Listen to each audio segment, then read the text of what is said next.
This is a walk-around video from my 1967 Lotus Europa Series 1 race car.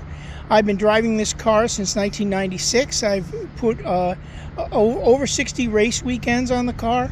The engine's been rebuilt a couple of times. The body and chassis have been rebuilt from scratch, so it isn't the original chassis and body on this car.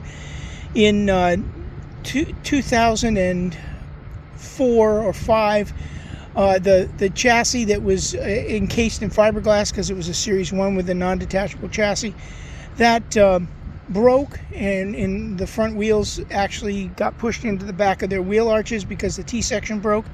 And so it was rebuilt by Richard Winter at Europa Engineering in 2005. So it's a new body that's lightweight fiberglass. The chassis is powder coated, it's high carbon steel, it's reinforced in all the right places. The car weighs about 1,200 pounds, as you see it there, and has 135 horsepower. So it's a reasonably competitive car.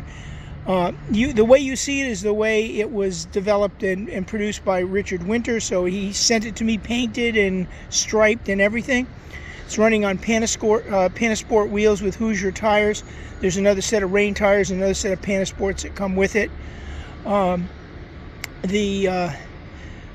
A lot of the parts on the cars were developed by other racers when Europas were new. So the drive shaft system came up with by a guy named Pete Wimberly. Uses Corvair axles that takes care of a weak point in the Lotus rear suspension. The gearbox is a super close ratio one that was developed in conjunction with Lotus. It's not the original Renault gears in the case.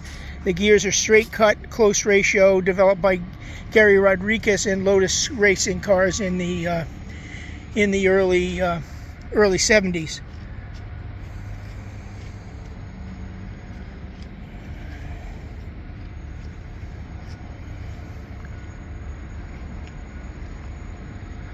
The engine has about 8 race weekends on it since it was overhauled.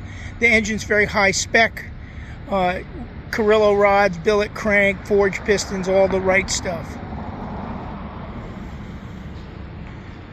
The only electrical system on the car is enough to run the engine, the brake lights, and the cooling fan, and the ignition. Otherwise the lights don't operate or anything like that.